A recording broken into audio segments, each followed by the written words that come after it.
Hello, and welcome to the show Goldsquadrongays. It's the podcast where two Star Wars loving gays break down each episode of their favorite Star Wars TV shows while also being gay as hell. I'm your host, Bradley Brower. And I'm Charles Rogers, and holy shit, that was the fastest I've ever heard you read the intro. Well, you just blasted through that like at 1,000 miles an hour. Well, fun fact, no one's ever going to hear that because I use the same exact intro audio every single time for my part, regardless. So, and I automatically cut to yours, which is real. See, I know this fact about the editing, but head empty, no thoughts, only Kenobi cast list. Yes. Actually, so what's funny, so by this recording, people have already seen this list. The Obi-Wan Kenobi cast list has come out, and we kind of recently have seen it. I didn't even know they were going to do this. Like, I mean, because when is this even planned on being released? 2022.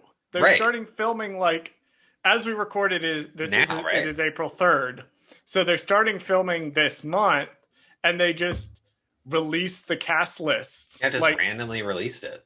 No idea who. Okay, we know who certain people are playing, but no idea who most of these people are playing. Right. It's just.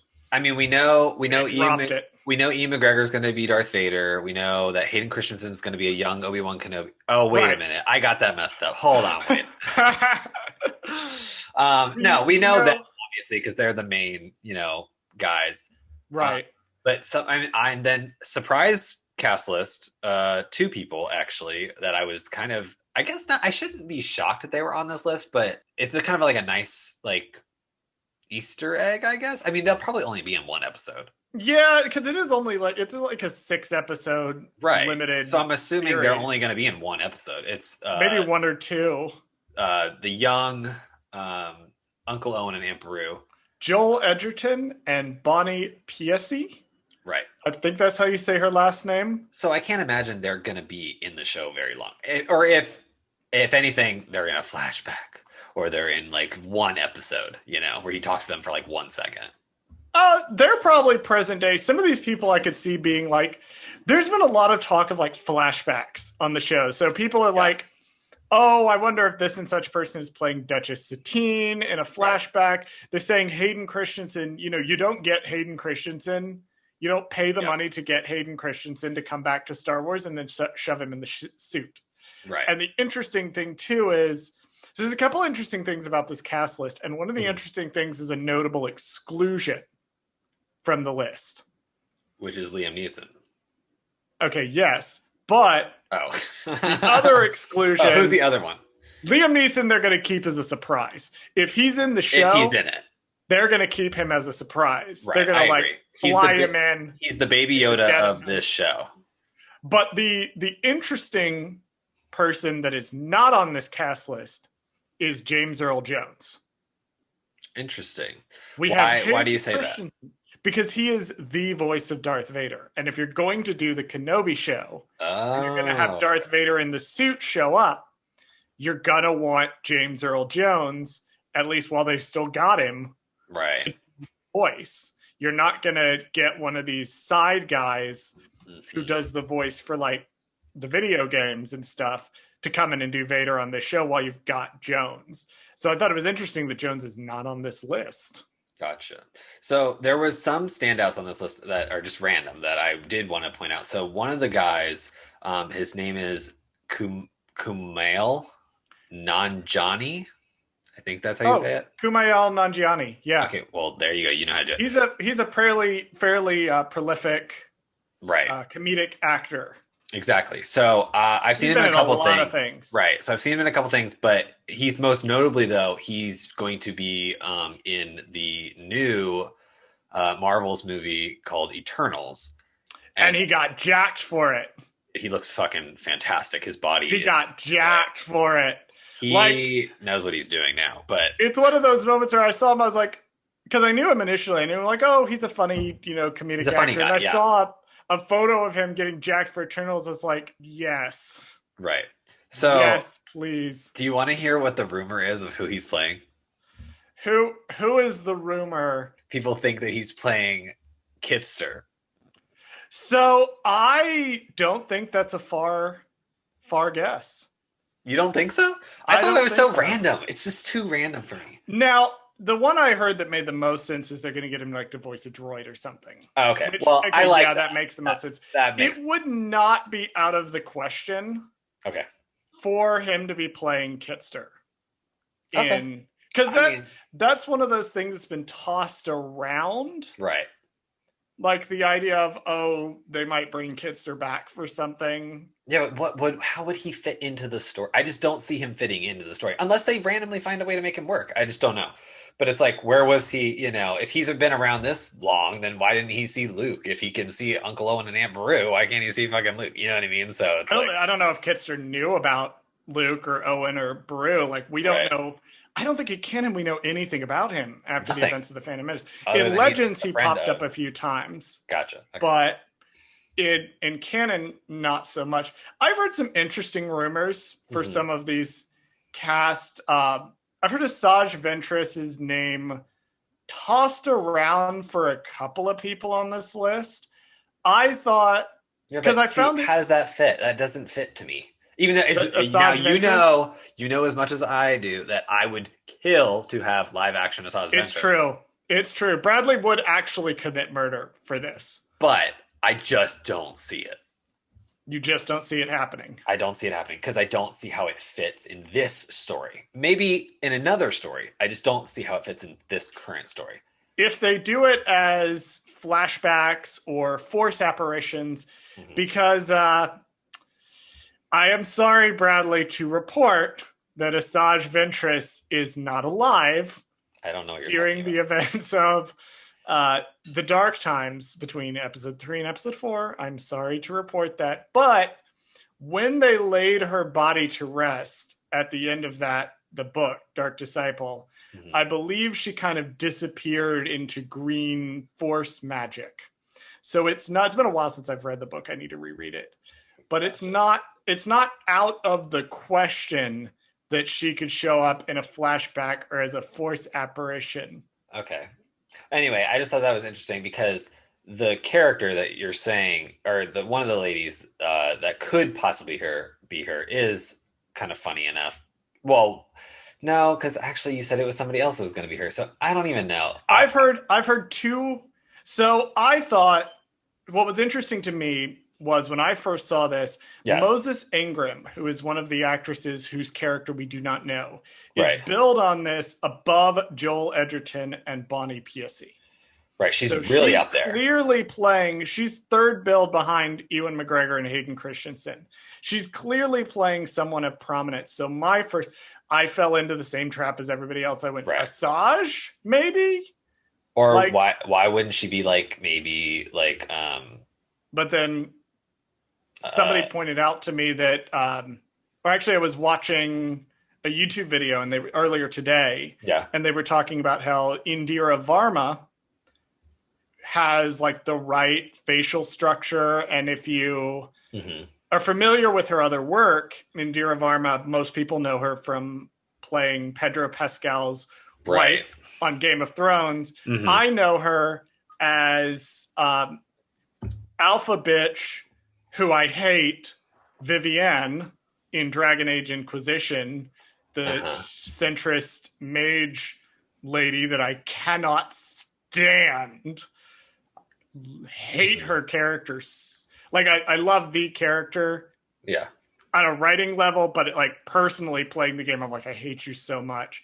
And part of it is Indira's like wonderful performance. Right. Somebody pointed out like, oh, that's in keeping with the type of character that she is good at playing, to play like an Asajj Ventress type. So I don't know. I mean, bone structure wise and everything, I would believe that more than I would believe the other character that people think she's playing, which is Satine. But you have to get the actress from Moulin Rouge for Satine. I'm sorry. Okay, well, there is no other actress I will accept in this role. The character is named after that movie. You have to get. Is it Nicole Kidman? Oh, I didn't know. I haven't seen Moulin Rouge, so I don't know. But I know this name. but I just blanked. Like, I know this film and I know this name, and when it came to record this, I immediately blanked on who the actress was. Well, Nicole Kidman is in Moulin Rouge, so I don't know if that's yes, it is Nicole Kidman. Okay. It is Nicole Kidman. That's what I thought, but I doubted myself. So your dream casting for Satine is Nicole Kidman, which I'm down for. I mean, I would love to see Nicole Kidman. It's the only acceptable casting. I would love to see her in a Star Wars film. You have Ewan McGregor in this, and you have a character named Satine that Ewan McGregor's character is in love with. Right. Obviously, if you're going to bring her in, you bring in Nicole Kidman. At probably... Right. I theorize that, like with Liam Neeson, they might already have brought in Nicole Kidman to do this, and they're just not telling anyone. So, okay, wait. Let's just go with your theory that Nicole Kidman is secretly in this project and she's playing Satine. Then that still leaves these three ladies that are on this list besides Aunt Beru as like, who the hell are they? I mean, obviously they could just be any random ass female character. It doesn't have to be like somebody very important. But because it's only a 6-episode thing, I feel like they have to be important. Hear me out.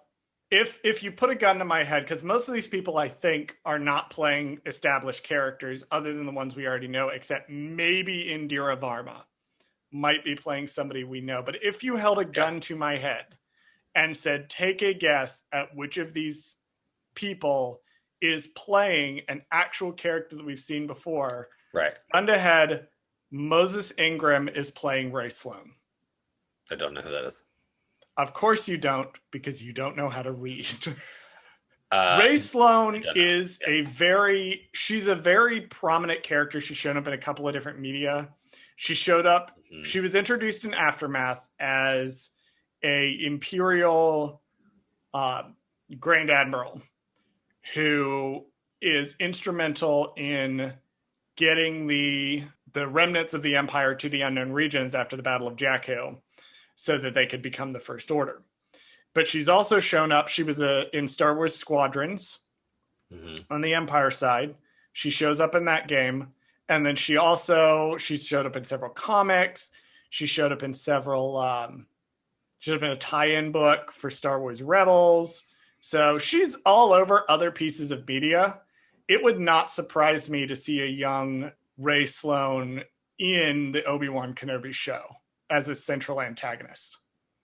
Okay, well, that sounds like too much work for people to figure out who that character is. So the only last thing I should say about this is I looked up and it says something about Moses Ingram mentioned that she was playing with lightsabers in preparation for Kenobi. So maybe an Inquisitor?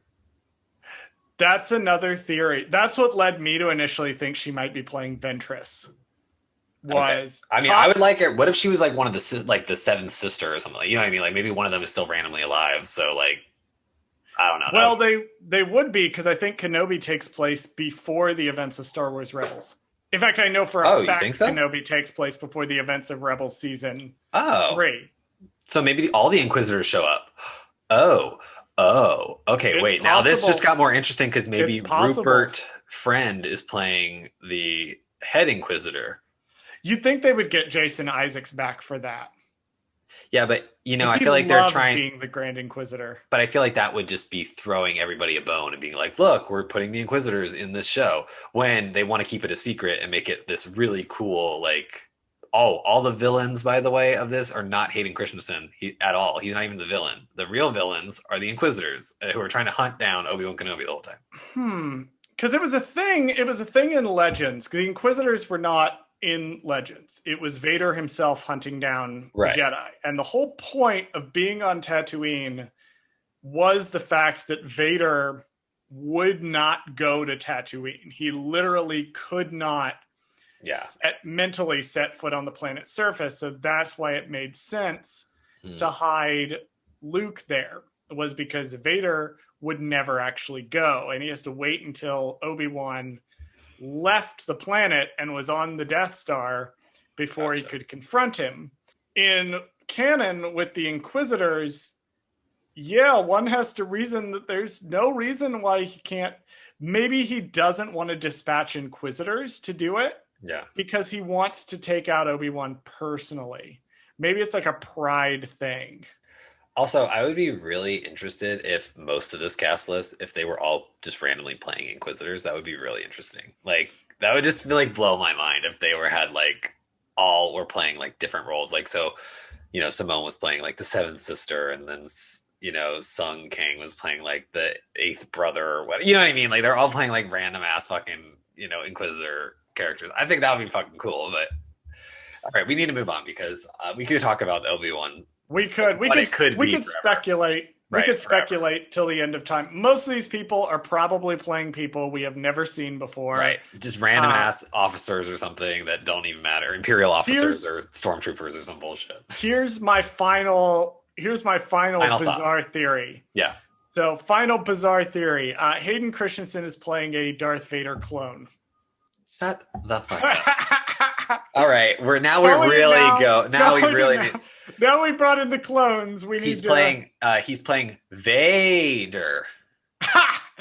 Oh my god. I forgot until you mentioned it that fucking Legends did that shit. Moving on. Okay, so today we're going to take a look at the Mandalorian season 1 finale, episode 8, titled Redemption. Thank God, where the Mandalorian and his allies come to know their true enemy, who already knows too much about them.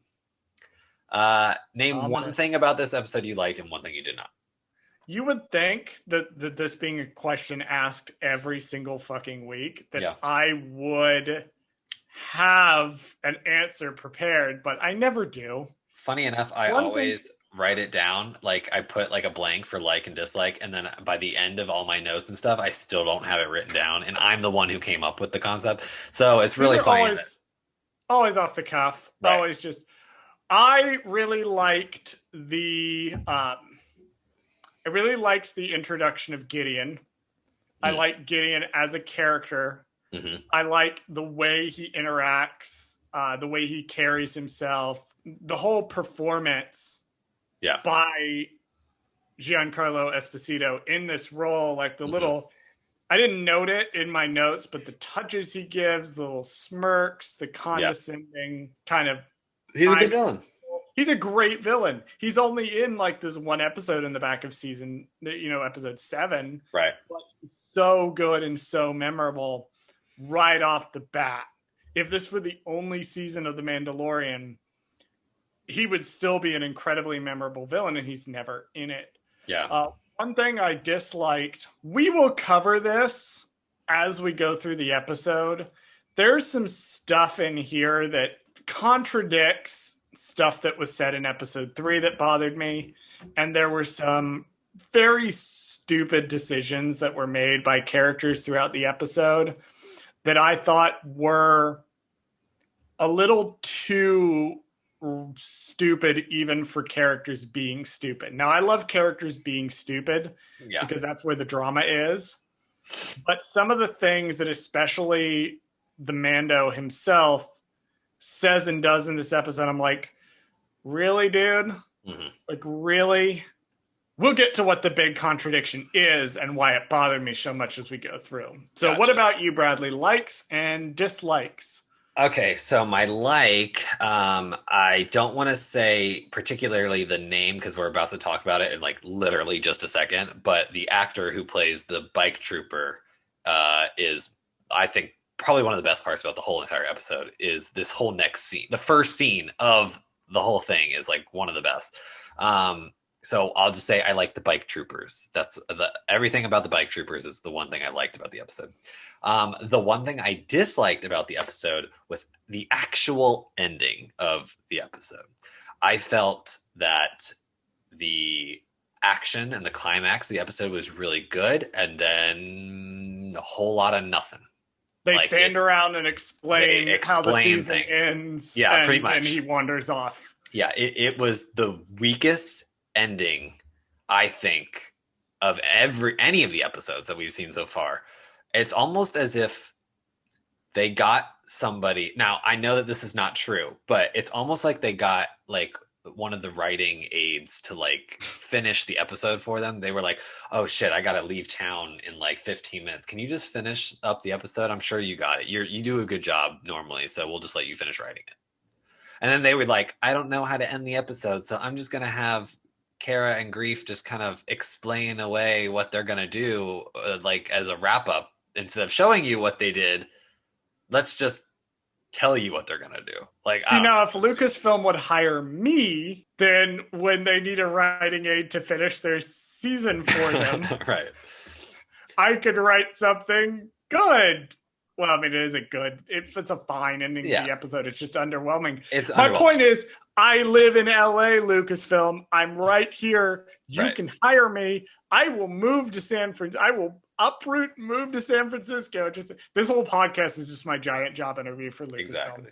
Well, anyway, let's get into it. So last we saw, the bike troopers had stolen Baby Yoda, and they're pulling up to the edge of town. And I want to shout out the Baby Yoda puppet work again here. Like the shot of him in the thing bag when he's being like driven along. Yeah. So good. So expressive. Yeah.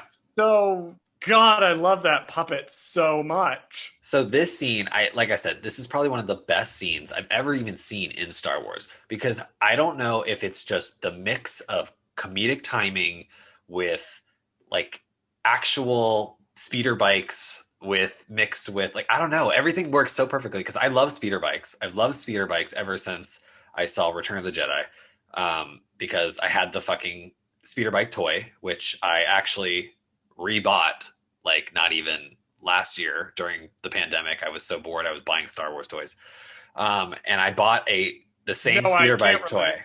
Can't relate at all. I definitely have not purchased old Star Wars Legos off of eBay. Right.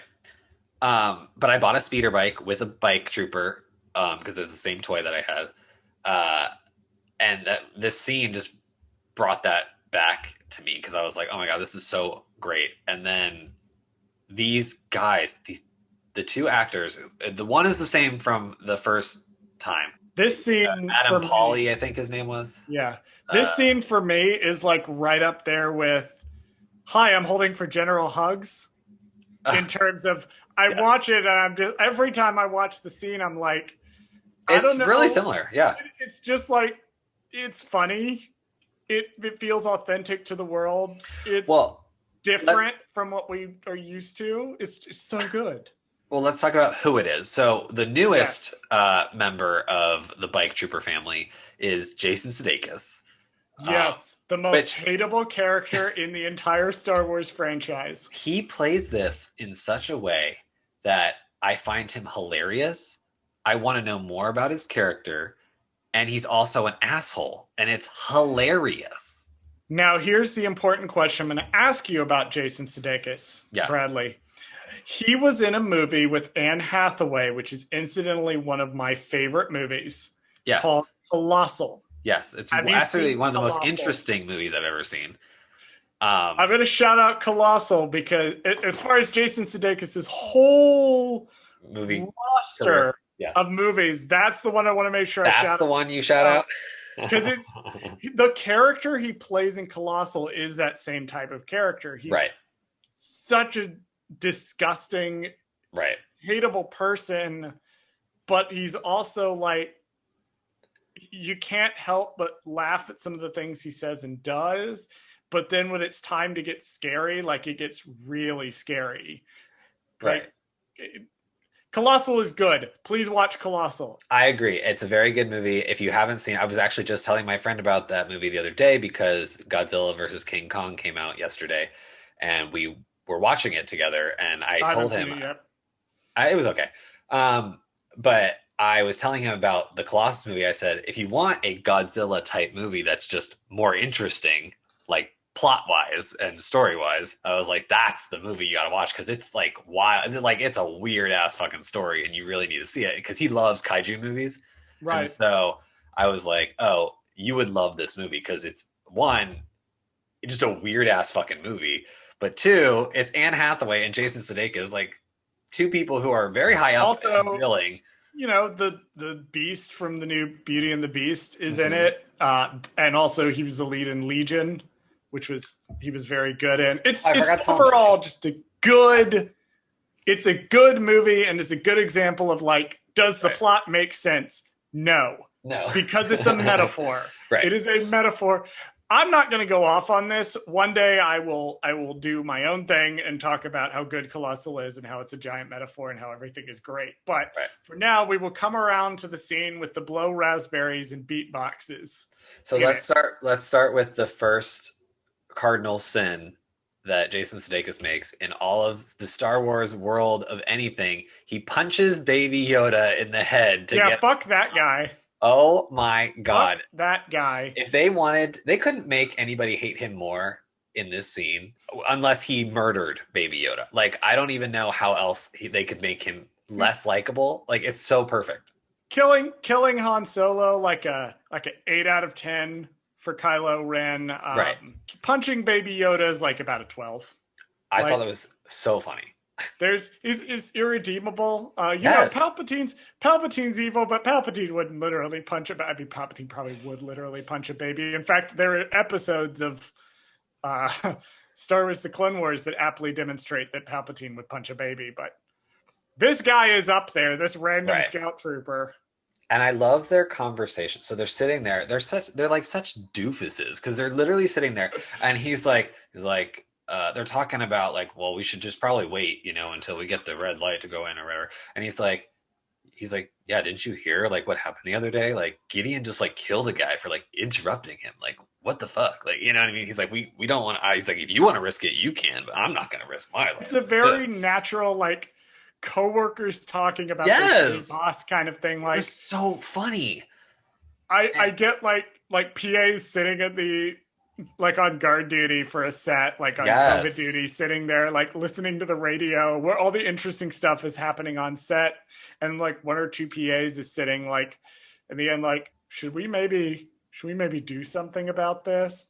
Mm-hmm. Nah, it's not, we're not our pay grade. Like, not our pay grade. We're not getting paid enough. And that's literally what he says, basically. He's like, what do you think he wants it for? And he's like, I don't know, maybe he wants to eat it. Like, who the fuck cares? We're not getting paid enough to know what he wants this for. Like, it's just so funny. But it also raises the question, when he says that Gideon killed somebody for interrupting him, it raises the question of like, how often does Gideon just randomly kill people? Because it paints Gideon in a different light when they're talking about him from this way. This is a weird thing that by the time of Empire Strikes Back, Vader is just offing like officers left and right. Right. Like if you watch the movie Empire Strikes Back, in that he kills Ozzel, he kills Captain Nita, and then Piet is concerned that he's going to kill him at the end of the movie. But Vader is too distraught by his conversation with Luke to actually do it. So maybe this just became a thing. It's just like something that happens. Like people just like started like, well, this is the way I solve my problem. Like I'm just going to kill somebody. I'm just going to shoot somebody. Like maybe that created a sea change in the Imperial. Right. But also Gideon is kind of almost emulating Vader in a way with the cape and the dark armor. Well, and being terrifying. I was going to say maybe we don't talk about it now because I don't think we find out about. They call him an ISB officer, but I don't think that's. When do they mention that? That's not till later. Later on. Okay, so let's talk about it then. We'll put a pen in that. We'll come back to him because I think that's relevant to the conversation because I think that does have something to do with it. My favorite favorite part of this scene is they're just sitting there and they're like, well, we're bored. What do? We pull out our gun and try to shoot a fucking can on the side of the road, like, or whatever. Target practice. I did like, I watched these with subtitles. I did like one of the subtitles I mentioned it earlier was blows raspberries and beatboxes. I had that specifically noted as like, of course he does. Oh my God. This scene is, again, comedic perfection. I don't know if it's just the timing and just the editing, like the way they do this. Like, so you got Adam Pally's bike trooper. He shoots it. He obviously can't hit the damn thing. And then Jason Sudeikis looks at him. He's like, I could probably do that. He pulls out his gun. I'm going to help. I'm going to do that too. And he also can't shoot it.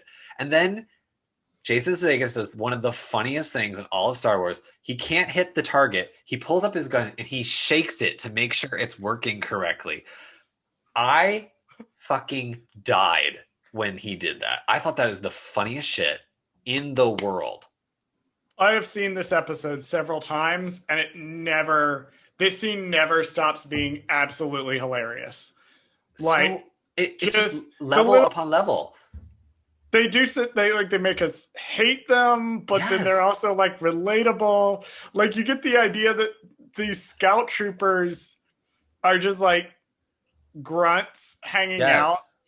Because I don't know if you remember this, but in A New Hope, the stormtroopers would actually like have conversations with each other.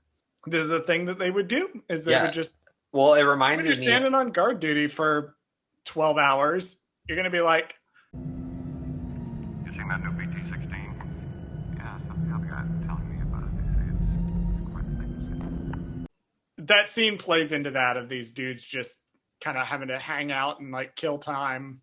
Not a lot of time, mind you, because very quickly they are interrupted. IG-11 shows up and I guess saves the day. Like, I mean, I don't really know what else to say. I mean, he gets Baby Yoda and then he just hops on a speeder bike and just whoop. and then title screen. we're back to the normal. One of the strongest episode openings, probably the strongest in the first season. Yes. So good. I agree. So good. I mean, I think it's just because I think it's the most powerful, just due to the fact that I think IG-11 is such a strong character to begin with, even though he's not even a human. I feel like he is so much. He carries this episode. And that's partly due to the fact that, the director is IG-11. But yes, he does. I feel like he carries the plot through most of this on, his shoulders must hurt because he's carrying the plot on his whole entire. He's carrying between the directing and the acting, he's carrying the whole episode on his back. Exactly. So, his processing motors must be, broken by the end of the episode. Well, I mean, technically, yes, they are broken by the end of the episode. Title screen redemption. What does redemption mean here? Who's redeeming themselves? Well, redemption is a core theme of Star Wars. It is making up for or, turning away from a bad path. We see it, it's a core theme throughout the entire franchise with Vader and Kylo Ren. Here, the redemption, the biggest being the redemption of, IG-11 to the Mando himself. Right. But then Mando also gets the bit of it, throughout the episode where he's been running away from his identity so much and he's trying to be something that he's not. And by the end of the episode, he kind of has to fully take on the mantle of the child's father. And we even find out his name and a little bit more about him. So I don't know if I'd call that a redemption per se, but I would have to really think. Most of these, what does this title mean and how does it relate to the episodes, are pretty easy. This one This one's a little difficult. Yeah. This one's a little. Because who's redemption? Who's redemption? What are we redeeming for? Right. What is the cardinal sin that to begin with is of the redemption? You know what I mean? I don't know whose it is. So it's very, again, why I thought this should have been a part 1 and a part 2 exclusively, written as a part 1 and a part 2, not a loose part 1 and part 2. So, but we get to the next scene, back to where we kind of left off in the last episode, which was Gideon taunting our heroes, basically. And we get a little bit of information here that is very interesting because Gideon proves to us that he's the actual villain of the show in this one scene, purely from the fact that he has all the answers. Right. But before we get into the answers, I took several notes about the beginning of this scene because there was something that was really cool. Something that really pissed me off. This is the thing that pissed me off. Okay. So the thing that pissed me off, that made my brain go, this was literally addressed in episode 3. Do you remember in episode 3 where the Jon Favreau heavy trooper Mandalorian is we're going to have to, or no, the Mando is like, we're going to have to move the covert. And the guy's like, this is the way. Well, in this episode, Mando's like, we need to get out through the sewers. Right. Because if we can find the Mandalorians, we'll need them to escort. And I'm like, bitch, you literally said you have to move the covert. And they went, oh, I see what you mean. And then Mando forgot about this fact. I mean, we find out later that they didn't move the covert. Right. But, like, they literally had this conversation in episode 3 about how they're going to have to move the covert now that they're exposed. And then 1, Mando completely forgot about this. 2, they didn't move it. Well, we'll get to that once we get to the sewers. So that's in the next scene, but we'll save it. But yeah, I know what you mean. I see what you're saying. I wanted to bring up the specific, we got to get down and see the Mandalorians, because I'm like, you literally had this conversation. I see what you mean. Yeah. No, that is weird. The E-Web, I want to point out the E-Web repeating canon. Yes. This is the first, it's been called an E-Web forever. Okay. This is the first on-screen designation of that being what its name is. It was on screen in Empire, but they never named it. And now they've named it on screen as the E-Web, which is pretty cool, also terrifying. Yes. And finally, before we jump into the Gideon and the names, I do want to point out that you can kind of tell which stormtroopers are 501st stand-ins. Oh, interesting. And which are the Disney props. I had the shot of one of the shots of Gideon up on my computer monitor, because when I watched the episode, I watched 10 minutes, went and took a nap, and came back. And when I came back, I went, I know in universe, some of these stormtroopers are local and some of them are Gideon brought them in from off planet. So It's kind of an explanation, but you can also tell the 501st are probably the ones with the really clean armor, and the Disney props dirtied them and scuffed them up.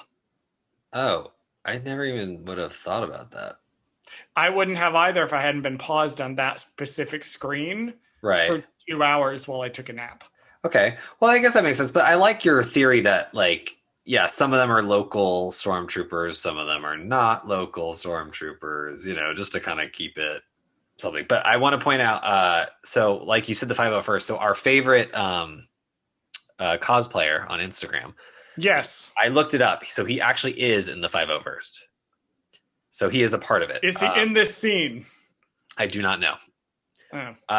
But maybe one day we'll have him on the show and we can. I was going to say, I want to shout him out because we talk about him enough. So he's getting some free shout out right here. So his Instagram name is JAIG _I_Hunter. So he actually is starting to do Hunter cosplay because that is one of the new characters of the Bad Batch.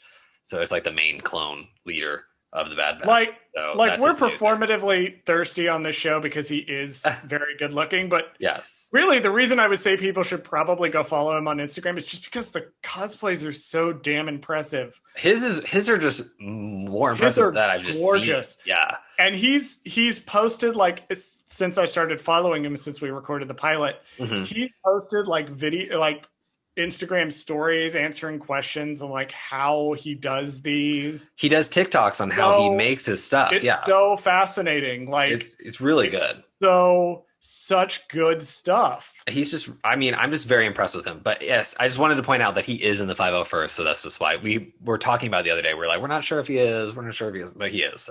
So he may or may not have been in this scene. Moving on from sexy cosplayers. Yes. So Gideon gives us a lot of information, which I don't know how I feel about it, because on the one hand, I like that they're showing that Gideon has had all this information for a while and he's just been kind of in the background plotting. But I also don't like when a character gives us exposition and it's stuff that they should have been slowly feeding us throughout the season.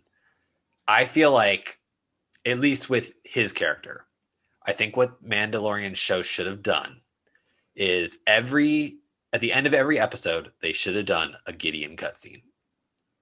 They do in later seasons. Right. but I feel like it would have benefited this season, at least, for his character, I guess, development to prove to us like why he knows. For example, he says we find out Cara Dune's full name, which is Cara Cynthia Dune, which I thought was a really fucking cool name. But also, how the fuck does he know that? Yeah. We also find out that she is from Alderaan. Right, which is Yikes. A very important plot point because it's her motivation. Explains everything. I remember during the first season, there was so much speculation of who is the Mandalorian? Who is he? They were doing what we were doing with the Obi-Wan Kenobi cast list earlier and speculating, like, is the Mandalorian Ezra Bridger? Because fucking everybody's Ezra Bridger. Everybody's Ezra. Mandalorian, like Boba Fett. Is he all this different stuff? Nope, he's some random guy. And Gideon just like drops his name casually. Yep. He's like, "Oh, hi, Din Djarin." And we're like, as an audience, we're kind of like, "Wait, what? Who's Din Djarin? Who's Din Djarin? And why was this treated as a random? Why was this like what?" Yeah, who's this person? That's why I'm saying like it would have made more sense for them to show us him getting this information throughout the season and been like, look, he did his homework, and he knows who the Mandalorian is. We don't. So like that would have been an interesting, like, kind of subplot that they were kind of like slowly introducing to us in the background to lead up to this episode. I think they should have done it that way, but I think if they had included more of him, or at least mentions of someone in the background, that would have made the reveal of who he is land a little bit more. Yeah, because it really I think so. Doesn't. Well, like it. Yeah, I love him, but the reveal of he's an ISB agent, right, who was responsible for the purge, that doesn't hit as hard as I feel like it should. Right, because what they should have done is been showing us that stuff throughout the season. That way they could be building him up. Because I feel like we were kind of cheated of Gideon this season because we only get him in this episode, really. I mean, we get him in the last one, but not really. We only get his introduction. The stinger. He got it in the stinger. Right. And then in this one, not to jump ahead too much, but he's barely, like, he's kind of taken out pretty quickly. Like, so it doesn't feel justified. I don't know. I feel like they kind of dropped the ball on that a little bit. So he mentions, as he's doing all these things, he mentions the Siege of Mandalore, which is a different Siege of Mandalore. There have apparently been at least 2 Sieges of Mandalore now. There's the Siege of Mandalore in the Clone Wars, and then apparently there's the Siege of Mandalore after Bo-Katan's rebellion in season 4 of Rebels, that ends with something called the Night of 1,000 Tears, and something called the Purge. So we are getting some. How many are there? Like, it's very like there are at least 2 Sieges of Mandalore, but third time's the charm. Right. I mean, it's just very interesting that they're throwing a lot of Mandalorian backstory here. There's like a Google Doc or something that Dave Filoni and Jon Favreau has, but this is all written out. Yeah, and they were like, "Ooh, we got to mention the Night of 1,000 Tears because we got to make sure people know that happened in Clone Wars or whatever, so that we can bring that up and then or Rebels." Well, it happened. Yeah. It happened like post Rebels. Yeah, I don't know. It gets confusing because there's so many Sieges of Mandalore. Right. Like, how many times can Mandalore get sieged? I don't honestly know. And at least 2. I'm assuming they're also randomly talking about, I guess, when the Empire takes over as well as one. So it's kind of like, I don't know. Let's just move on. It's just like, it's too much. Who even has time to siege Mandalore that much? Exactly. And what's so important about Mandalore anyway? So one of the things that Cara says is, randomly, she goes, they can't capture me. They'll use a mind flayer on me. Basic. She says something to the gist of that, right? And there's 2 kind of things here. One, mind flayer is a Dungeons and Dragons reference.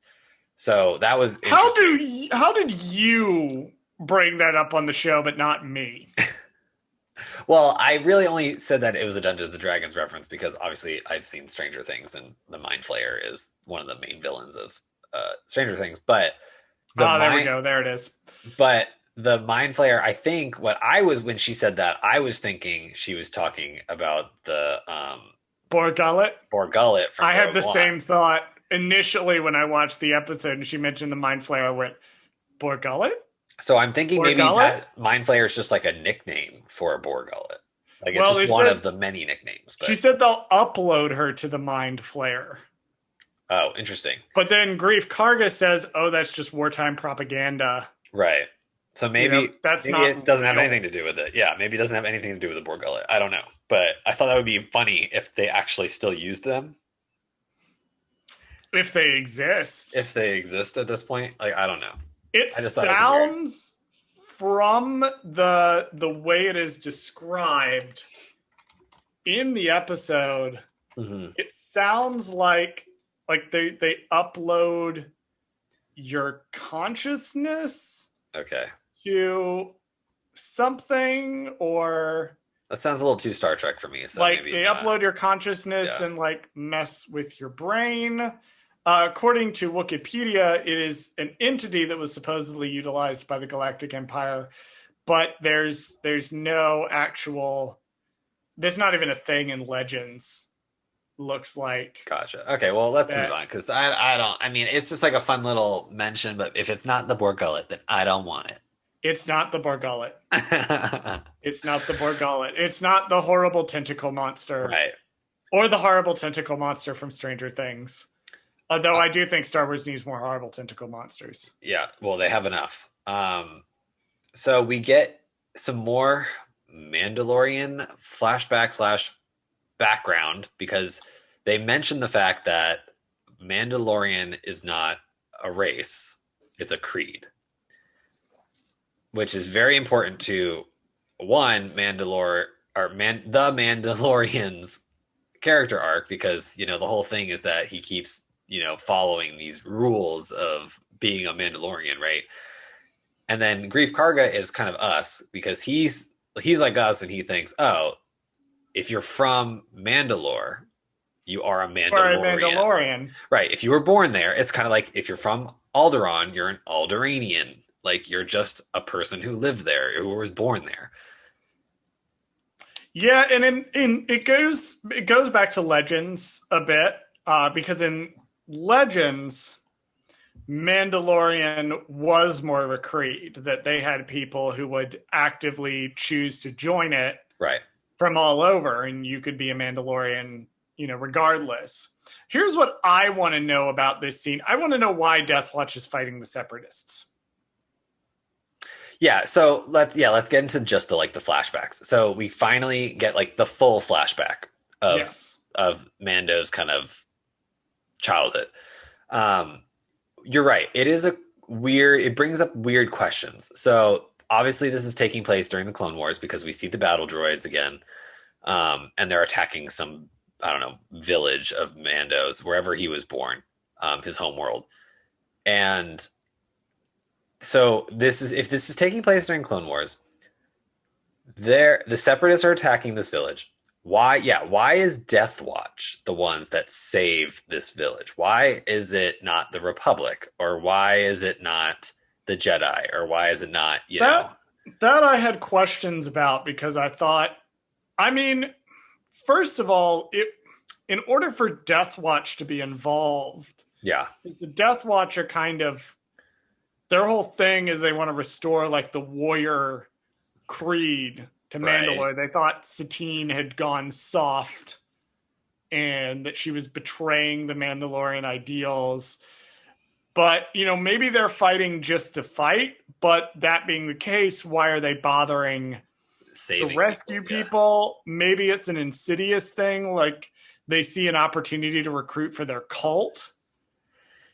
I don't know. It was so weird because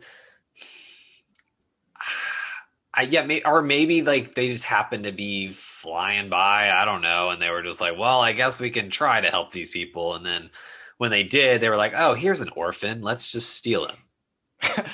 No, he's lying around. Right. Nobody else is using him. Right. Why I don't know. not? It's just weird, but it's also kind of interesting. I like the flashback because it shows that young Din Djarin or whatever, he sees this Death Watch character and he's like inspired, or he's like, he kind of like looks at him like, oh, he saved me, like I want to be like him, kind of thing. It's very interesting, just character wise. No, it definitely is like interesting to think about because I really do want, maybe like I need to look into like the novelization of the first season. I need to look into like the visual dictionary and things because it might be explained somewhere. But I don't know. That was a question that I had. I was like, why is Death Watch fighting separatists? Well, I mean, maybe they'll explain it later, maybe not. I don't know, but it's just a weird, interesting little thing. Oh, fun fact, trivia, bit of trivia. The actor who plays the Death Watch Mando, who saves young Din Djarin, is the other body double for the Mandalorian. So meta-wise, it is future Mandalorian saving himself as another Mandalorian. That is an interesting, very meta. That is an interesting trivia. Yeah, most of what's in this scene we've already covered in previous episode. Right. Yeah, we don't really need to keep going too much. But I just thought that was a thought that I had now that it's revealed in this episode that it is in fact Death Watch. They don't say it, but it's very clear from the armor that they are in fact Death Watch, and we will find out in later seasons why it's interesting that that's Death Watch. So after this kind of scene is over and they've kind of explained why the Mando is not actually a Mandalorian, we get the IG-11, probably the coolest scene that ever existed in Star Wars in other terms. So whereas the bike trooper scene in the beginning was just one of the best scenes in just terms of hilariousness and comedy, this is probably one of the best action sequences I've ever seen in Star Wars. Just because it's cool. Grief Karga's reaction to all this going on as IG-11 blasts in and the shooting starts is like, hang on, let me take a shot real quick. Yeah, that's what, as I wrote that down, I said there's Swatchka right here. I mean, he's the only one who has any sense. Let me just real quick here. There we go. Well, it's funny because if you think about it, he's like, we're probably going to die, so I'm going to just start drinking, right? And then IG-11 kind of comes in. He's like, oh, shit, I got to take another shot before I possibly die again. Man, we're all maybe not going to die. Maybe I got to start drinking again. But what's even funnier about this scene is when IG-11 is straight up murdering all these stormtroopers, the baby is laughing and they play loves it. They play a little laugh thing and it's hilarious because baby's like, ha ha, like laughing that IG-11 is murdering all these people. It's so funny. I liked the bit where the Jawa, they're harassing the Jawa and IG-11 just blasts by and shoots them. Right. And the Jawa is just kind of like, oh, okay. Cool. Again, Jawa's on this planet and they're the only other people on this planet right now, which is very interesting. I noticed that so IG-11 kind of comes in, he kind of distracts the rest of the stormtroopers. Essentially, they all start kind of restarting the shootout. And I noticed that when Mando goes after the Death Troopers or the Dark Troopers or whatever they are, they're much tougher than just a standard stormtrooper, which I'm glad that they didn't go down so easily. You know how sometimes you can do I like how regular stormtroopers are kind of cannon fodder, where these guys are supposed to be, essentially the Navy SEALs of the stormtroopers. And so they do not go down without a fight. They're very much more harder to kind of take down. There is a trope called the conservation of ninjutsu, I believe. Okay. Where the idea is that if you have one ninja, it is terrifying. But if you have 20 ninjas, they are cannon fodder. Right. And it kind of, I worried that this would, when they initially brought out all these stormtroopers in episode 7 and I first watched it, I worried the more stormtroopers they have, the more they're going to kind of be cannon fodder, but it is a challenge. Not only is it a challenge to fight them all, but ultimately they end up losing the fight and having to retreat back in. Right. Yeah, it's really interesting too, because I like Gideon in this scene too, because he's kind of taking everything in as it's happening. So like he's noticing that like, okay, this is not going the way I wanted it to go, and he sees the Mandalorian kind of approaching him, right? And he doesn't really have a lot of defense, and instead of trying to shoot Mando, he blows up the container, whatever, near the Mando. E-Web battery, right?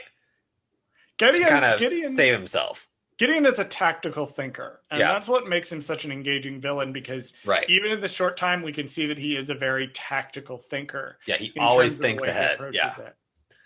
It was just, So I don't know. I thought it was really interesting. He blows up the thing. They have to retreat in. Now Right. with the child. This seems like very irresponsible childcare. Yes. I do not recommend that parents bring their children into active shootouts in war zones. Yes. Traditionally, this is a bad parenting tactic.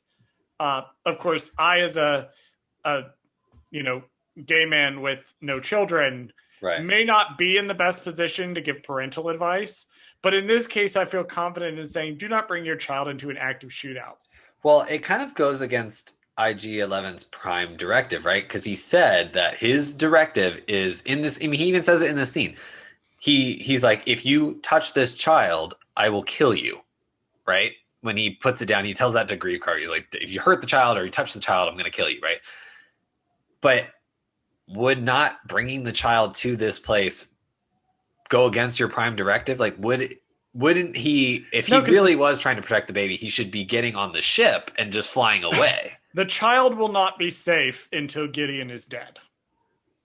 Yeah, but why would you bring the child to the place where the child? I don't know. It is very there's like no one to watch him on the ship anymore. Now that Quill died, I guess I don't know. So we kind of skipped over this, but when Gideon blows up the battery, Mando kind of goes flying and hits his head. So that's important moving forward, because they're kind of stuck in this room. We figure out that Mando is bleeding out essentially on the back of his head. He's got a fairly traumatic head wound. Right. And they're like, we gotta go. Because Gideon gives the command to, quote, burn them out. How do you feel about the Flame Trooper? Yet another reference. Okay. This is yet another one. The Flame Trooper is, to my understanding, a reference to The Force Unleashed, which is a series of 2 video games from Lucas Games, LucasArts Games, that everyone loves and I despise. Why is that? That was really funny. Oh, honey, we do not have the time on this episode for me to go into all the reasons I despise The Force Unleashed. I hate this game series. I don't hate a lot of Star Wars media, even the media I don't like, but I actively hate The Force Unleashed so much. Gotcha. But we don't have time to go into that. That's what this is from. The Flame Trooper is a reference to that. Well, I kind of liked him, actually. I thought it was a fun kind of. I thought it was fun. I love specialty ones. That's how you use a flamethrower.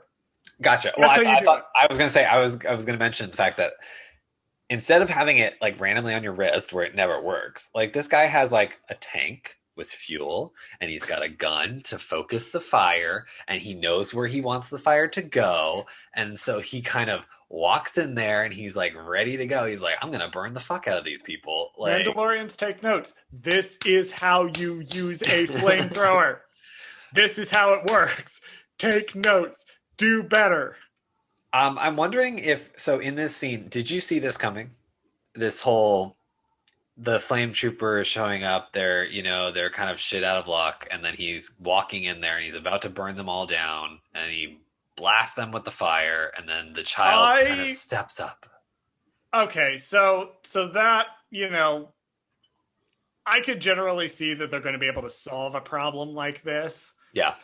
I knew that the Flame Trooper was going to be in it because at the time that these were coming out, I was watching them.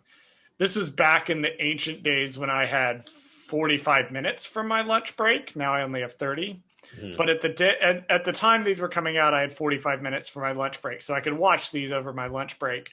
But in the morning before my lunch break, I had actually I had seen on Twitter that the Flame Trooper was going to be in it. I didn't expect Baby Yoda was going to use the Force to solve it, but right. When they did the shot of him, I'm like, oh, he's going to use the Force, isn't he? And then he did, surprising no one.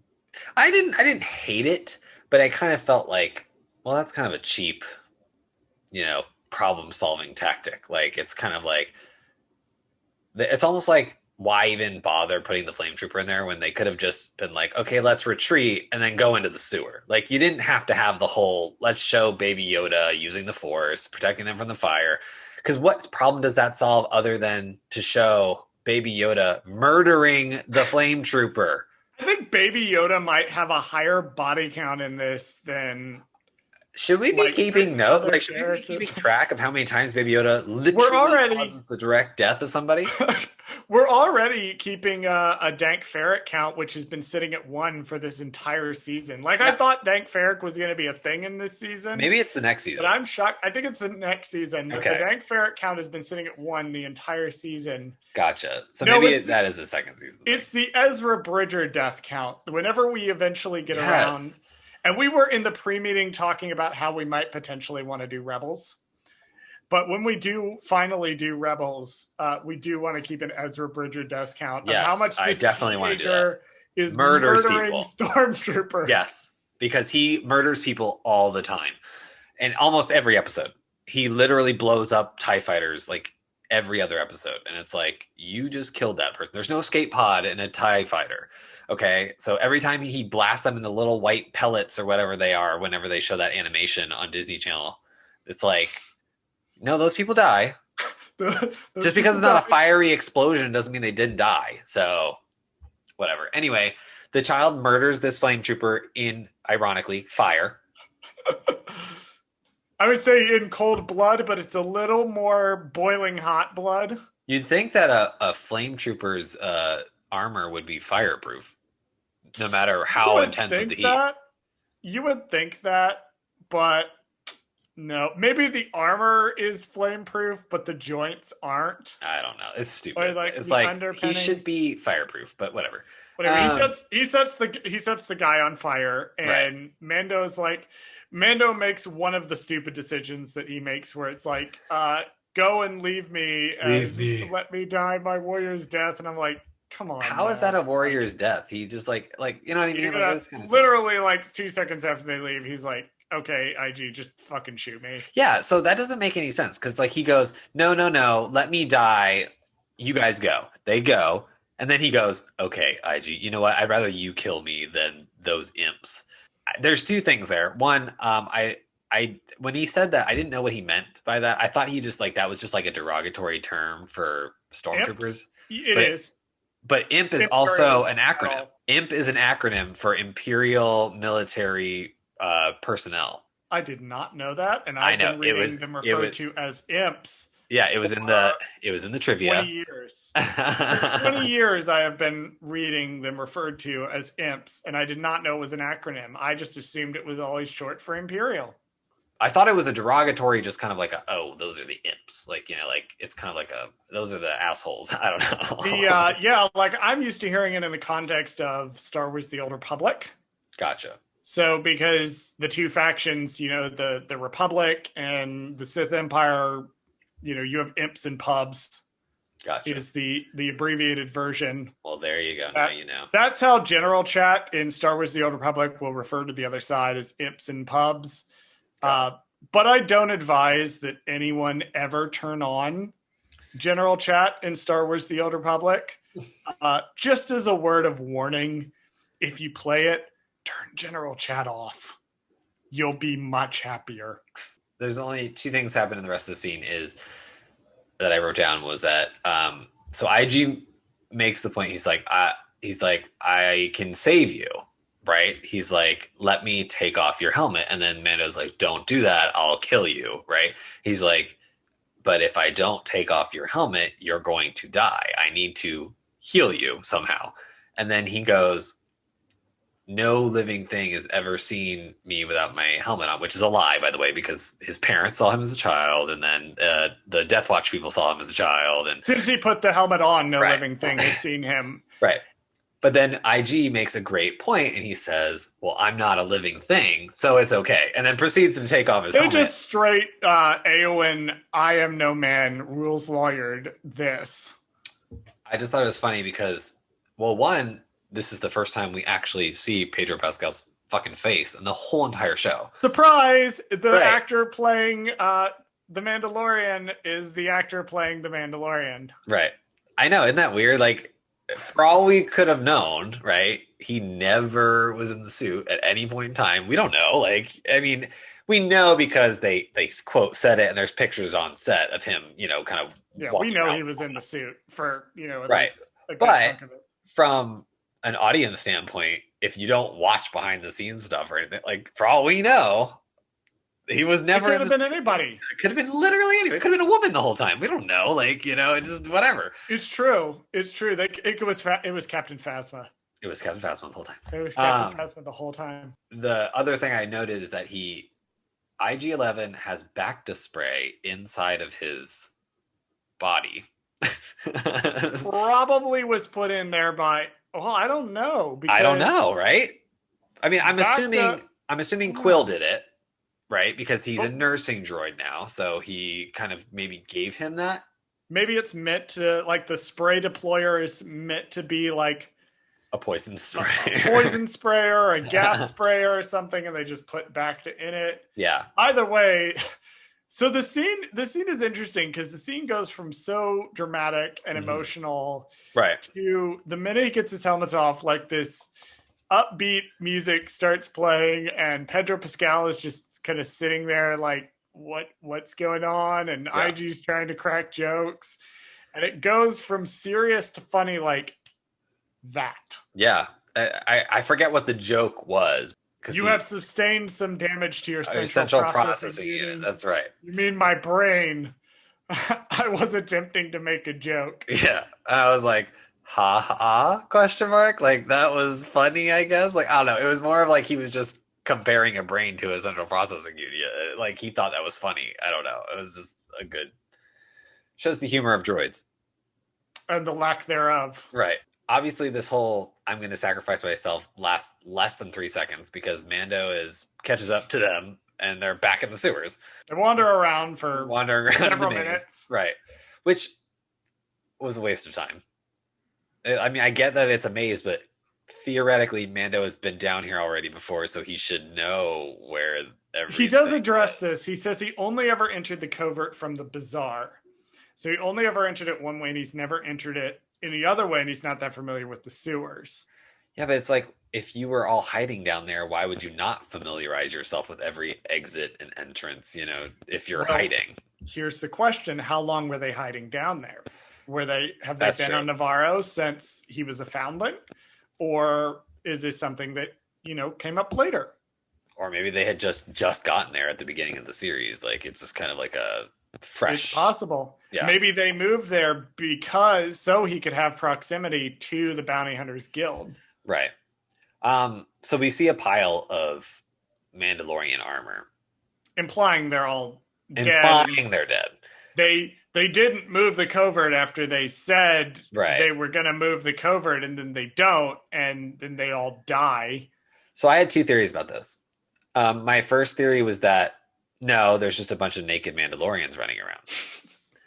Like, clearly they just took off all their armor and they were just like, they're in hiding by not being in hiding, if that makes sense. It's the joke that Mark Hamill did about, no, Luke didn't die at the end of The Last Jedi. He just teleported to the planet of the nudists. Yeah, exactly. No, but it's like the same idea. Like, maybe they just took it off to kind of protect themselves. Like, even though their creed or whatever says that you can't take off your helmet, it was like, no, we need to protect ourselves. Therefore, like, the only way to do that is to leave behind the thing that identifies us, essentially. I don't know if that's true, or they could have all just died. But the implication is they all died. Right.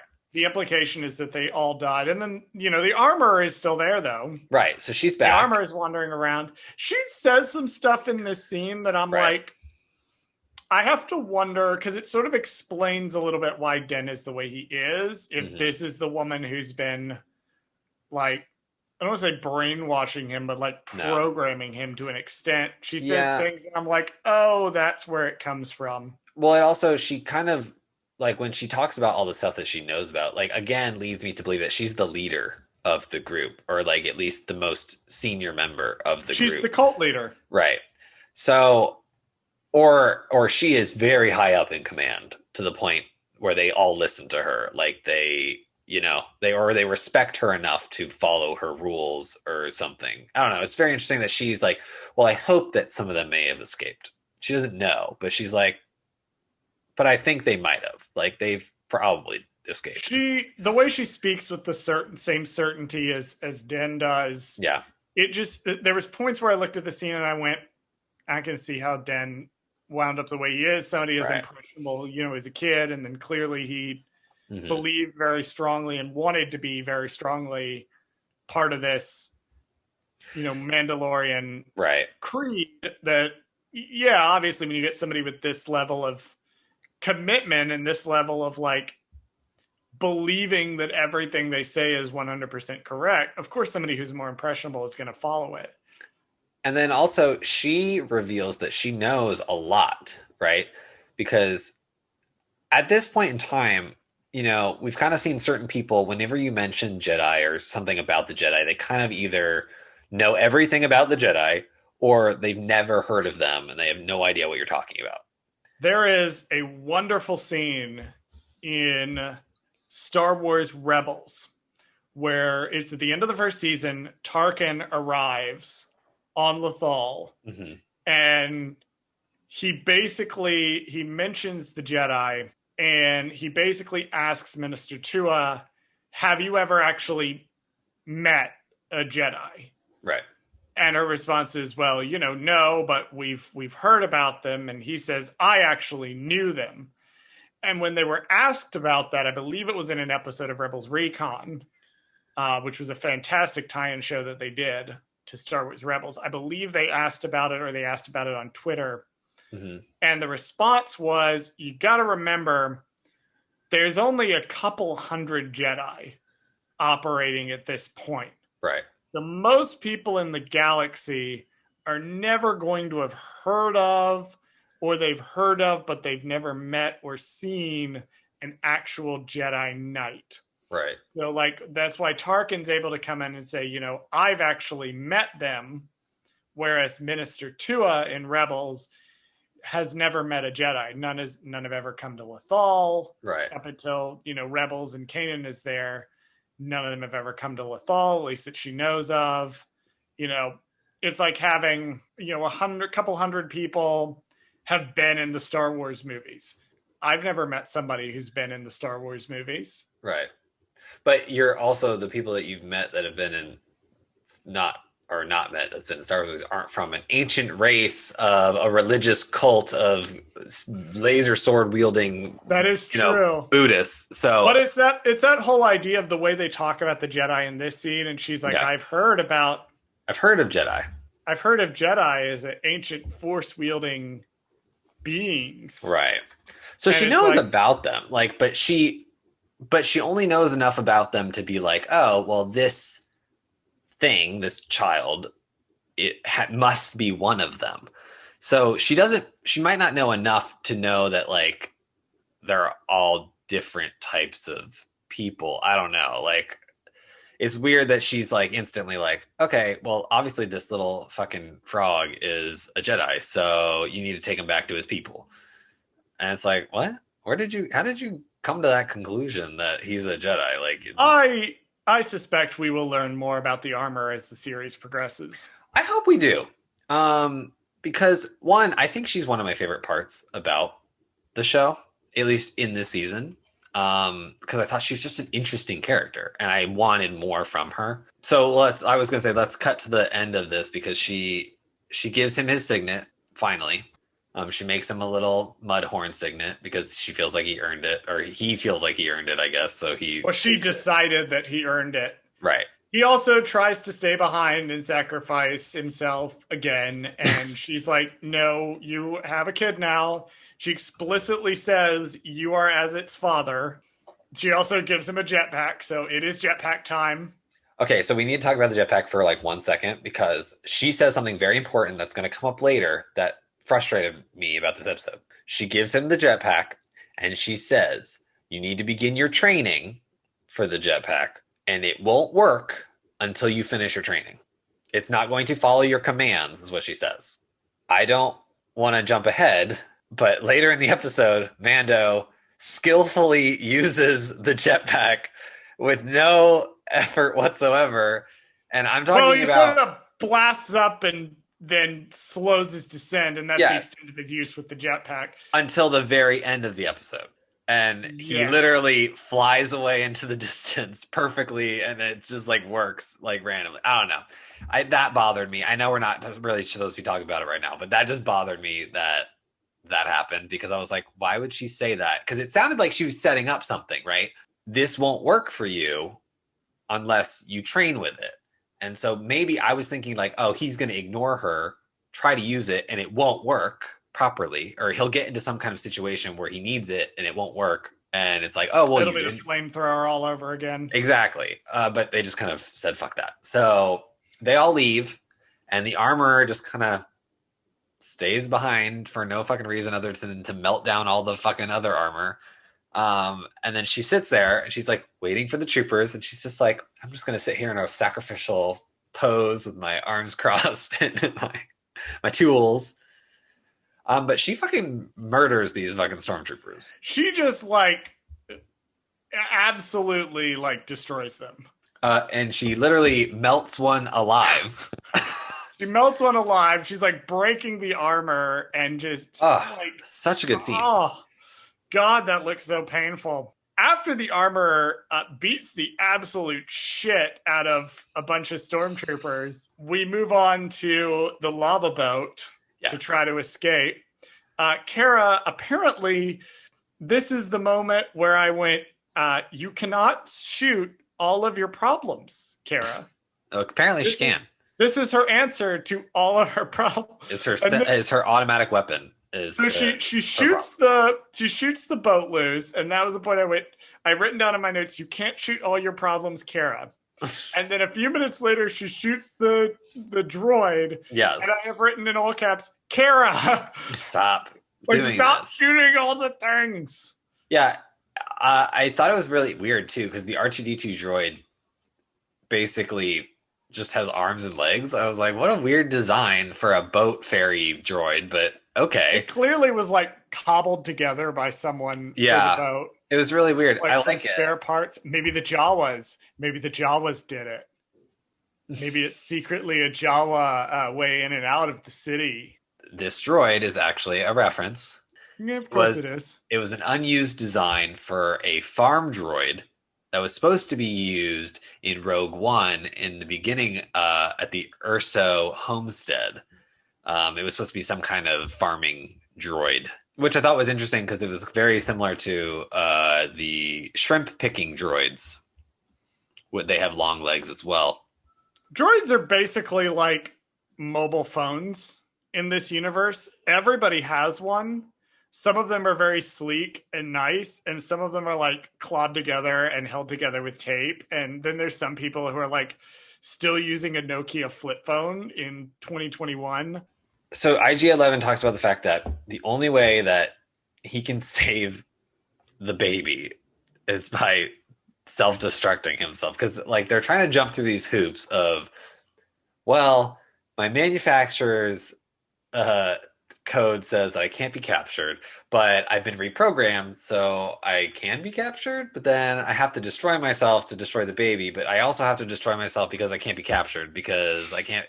Like, I was like, what? They were jumping through so many hoops to try to explain the fact that the only way he can save them is by blowing himself up. It is a lot. It is a lot of back and forth to basically say, I am going to sacrifice myself now. Of course, a lot of what this episode is about is it's about like the nature of being a droid and like how they're different than people. Well, I guess this also kind of ties into the whole redemption thing, right? Because like his whole thing in the beginning was that he was going to kill Baby Yoda in the first episode, and now his quote unquote redemption is him saving Baby Yoda in the end. I don't know. I do love how Dan symbolically hands IG the jetpack, and then IG hands it back 5 minutes later. And says, I could no longer carry this for you. You must use it. It's been 5 minutes. 5 whole minutes. It's been 5 whole minutes. Also, Mando, like, after he gets saved by IG-11, he gets over his droid thing real fast. Yeah, he's kind of like... but to be fair, though, it could just be the head injury. He did suffer damage to his central processing unit. Right. So I actually do think that does have something to do with it. I think he is kind of like... He's a little too quick to trust him because he's like, well, he did just save me. So it's kind of like, well... all right, I trust him now. But IG-11 just straight up steps in the lava and just starts walking towards the entrance. And I was like, okay, this is a pretty cool scene. It's very dramatic. I did like how it was a callback to the very first episode. Mm-hmm. Like they bring up the self-detonation in the first episode. And then in the 8th episode, the self-detonation is how they managed to escape the stormtroopers. Right. So I did like that it sort of completed the character arc that he's going to blow himself up for stupid reasons in episode 1. Right. And in episode 8, he finally does blow himself up, but they are for noble reasons. What I did not like, though, was that he blows himself up. And yay, he blows himself up. We're saved. And then they literally step outside and they're like, oh, here comes a TIE fighter to murder us. So he blew himself up for nothing. Like, I was like, what? Well, Moff Gideon always has like another plan. Right. He always has another layer to his scheme. And these guys are not particularly bright people. Yeah. And I love Carl Weathers. Oh my God. Do the magic hand. Maybe the baby should do the magic hand thing. Do the magic hand thing. It's so well, I'm out of ideas. And then he's like, well, if that doesn't work, I guess I'll just use my jetpack. Like, I knew that was going to happen, honestly. That's the only reason why they gave him the jetpack was like, oh, you have to use it this episode because why else the fuck would they give him this jetpack? They should have given them the jetpack in episode 3. Yeah. Had him carry the jetpack around, right. Had him be bad at using it. Until this episode. And then finally he's able to use the jetpack. Instead, they're trying to cram the whole jetpack thing into this less than 30 seconds. The jetpack should have replaced the flamethrower. I agree. What should have happened? He should have been trying to use it. Flamethrower that is occasionally terrible. He should be using the jetpack, trying to use the jetpack, keeps fucking up, and then the end of it, in order to save Baby Yoda, he finally uses the jetpack. Again, this whole scene, he uses the jetpack, he flies up, he's on the TIE fighter for like not even a whole 30 seconds. He finally manages to blow up the wing or part of the wing off. Which actually is also a callback, or not a callback, but a reference to the Kenner toys. Yep, with the detachable wings, right? Which because he blows it up in the exact spot where you would have pressed a button to detach it. That's apparently what I read on the trivia. I didn't have the toy, so I don't know. But I also did not have the toy, but I was aware of the toy's existence. Okay. Well, apparently he blows it up on the exact spot where the button is to release the wings. So that's cute. That's a fun little nod.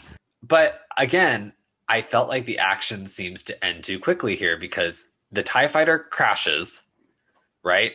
And then Mando just casually flies down, perfectly able to use his jetpack back to Cara and Grief, and he's just kind of like, well, that's that. I like how the lighting changes.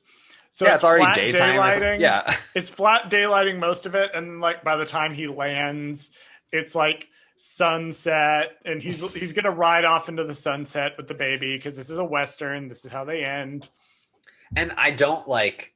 Again, one of the things I did not like was this whole dialogue sequence right here, where Grief and Cara are basically saying what they should have shown was them doing these things. But they go, well, now that all the Imperials are gone, what? There was only 6 left in all of the whole town that was at the entrance of that cave. How do you know they're all gone? And he's like, well, if they're not gone, I'll get my new enforcer here that I'm going to hire to get rid of the rest of them. What? Like, they're just explaining away everything. Then when they should have like done like a little montage of that stuff. Maybe made it a little more actiony to like, okay, we're going to go in and do this, and Mando, you go and take the kid, and even leave it a little ambiguous whether or not they're going to succeed, because it ends on such like this upbeat note of, oh no, we're definitely going to take the town back because all the Imperials are gone. Even though, spoiler, season 2, we do find out that there are still Imperials on the planet, because guess what? It's the whole fucking planet. Yeah. And then it cuts to what is the actual montage, essentially. And it's Mando burying Quill. Which he couldn't have taken him back to like his home and buried him there. Yeah, I thought that was weird. It was like you're just why did he bury him on Navarro? Take him back. Take him back to his house and bury him at his house. There. Yeah, bury him at his homestead, or burn his body at his homestead or something. Like, it was weird. It was like, okay, whatever. I'll give that one, I guess, a pass. And then Baby Yoda still has a necklace. So he gives the necklace to Cara. Earlier in the episode, right? He gives her the necklace and says, "Show this necklace to the covert. Tell them the child is a foundling. Right? They will help you." And then later, Baby Yoda pulls out the necklace, and it's the same necklace. Yeah. That she, I guess, put around the baby's neck, and the baby has been wearing the whole time. And he's like, "You keep it. Right. It suits you." I like how he just like puts it in his mouth, and he's just like, "All right, this is a good toy." He is a baby. Well, the episode's basically over, and then we get our fun little Marvel cutscene at the end. Now, I do want to say, as far as the opening of this scene, that the devil moves quick. Yeah, I was just about to say Jawas move quicker, because those things are on this TIE fighter. The TIE fighter is still smoking. And it literally had not even landed. I don't even know how much time they're saying has passed, but these Jawas have come to collect this TIE fighter in less than like 30 seconds after. Jawas are the Kris Jenner of the Star Wars universe. So fucking if there is a moment to exploit for money, they are there. So you're a nerd. I did not, when I saw this, when I first started seeing the Darksaber kind of coming out of the TIE fighter, I didn't know what it was at first. I didn't quite grasp, like, at what point did you know that that's what it was? Like, where you're like, oh shit, I know what that is. Okay, so first of all, you're a nerd. That's hilarious. Yes, thank you. That's literally on my Tinder profile, actually. Right. That's the Grindr tribe that I usually pick. Fun fact about me, if you were looking for me on Grindr, that's the tribe that I generally pick. So if you filter by nerd, you'll probably see me. But no, I realized it about a few seconds into it. Yeah. So at first I went, because when I first watched the episode, I watched it on my phone. Because I was in the break room. Again, remember the last couple episodes I watched on lunch break at work. So it was on my phone, so I didn't really get a good look at it. I was like, what? Is he got like a cutting tool? Yeah. Or it was the moment where he steps up on top of the TIE fighter that I got a good look at it for the first time on my phone. Right. That was the moment where I realized what it was. I was like, oh shit. Yeah. Me too. Gideon has the Darksaber. Because I had just finished that massive rewatch. Gotcha. Where from the moment Disney Plus dropped to The Rise of Skywalker, I had watched basically every piece of canon Star Wars media in a row.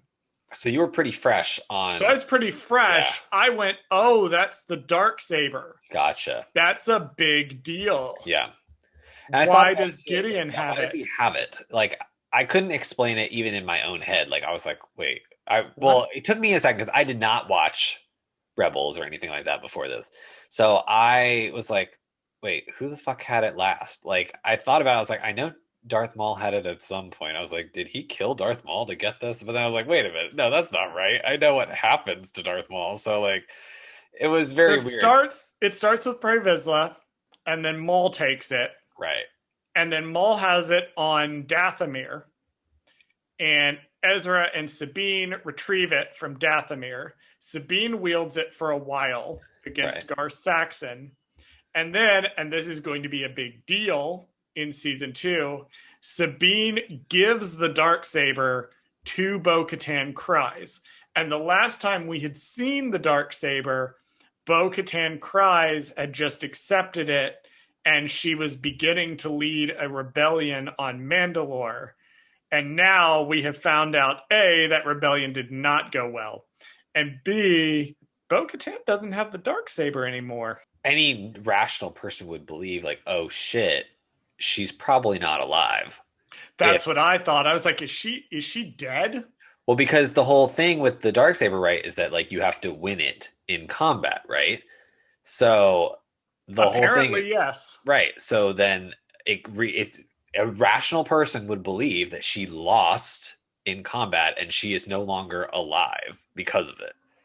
So as far as we know, by this point, she's probably dead. As far as we know, something very bad happened to her to cause her to lose possession of the Darksaber. Exactly. So I thought about that and I was like, wow, this is going to be an interesting story, because I never, if you would have told me that season 2 that she would ever show up, I would not have believed you. Until played by Katie Sackhoff. Right. Those two whammies, because one, getting a voice actor to play the same character in live action almost never happens in real life. So unless it's just randomly like mitigating circumstances, but she just, I guess, I mean, we can talk about it a little bit without going too much into detail, because I want to save it for when we actually, see her on screen. But I would have guessed, like, they would have just picked some random to play her, They would have gotten someone like, they recast other characters, right, who were fine voiced, and they recast them with actors with more on-screen experience. Right.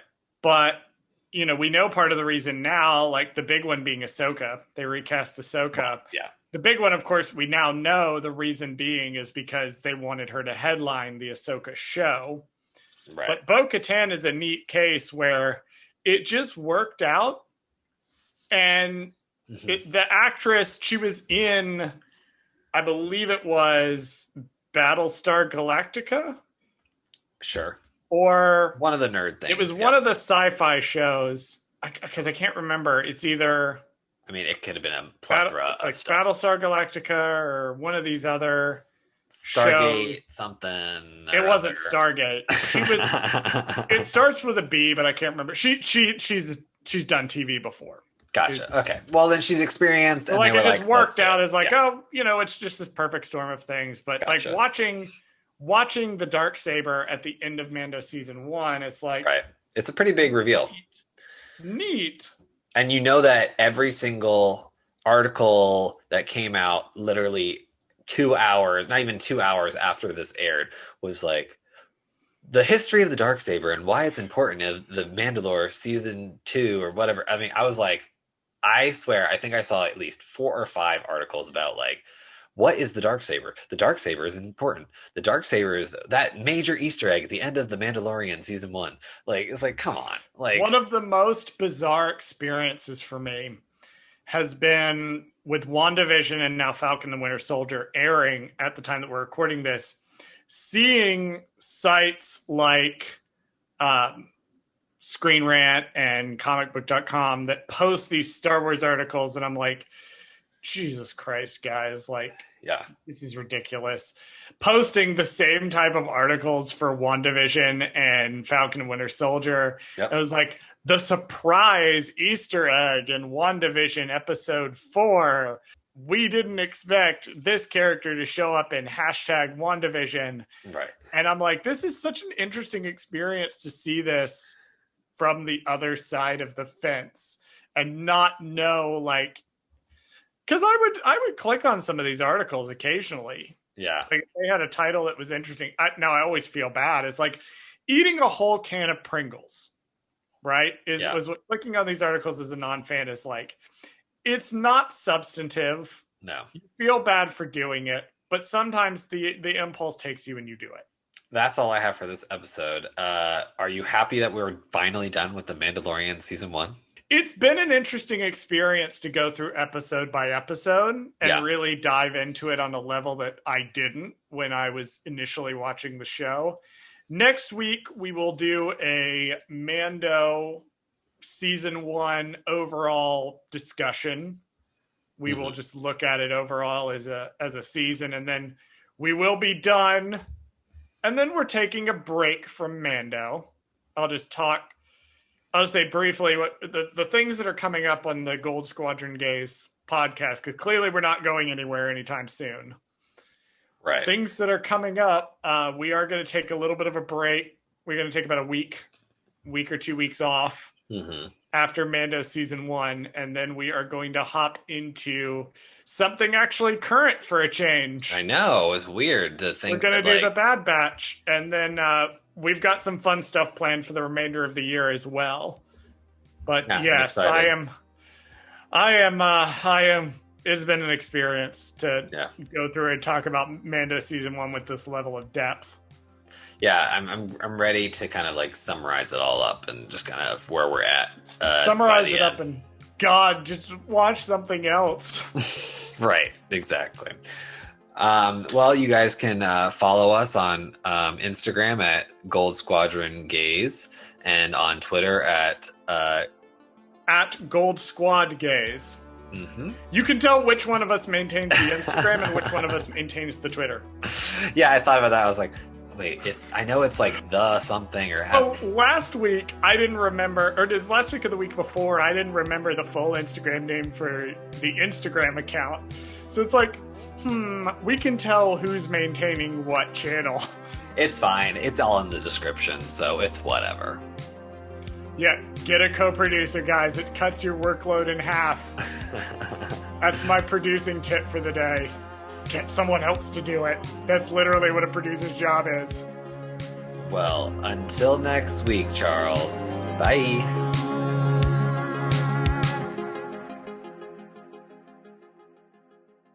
She says you are the father, and you need to pay child support.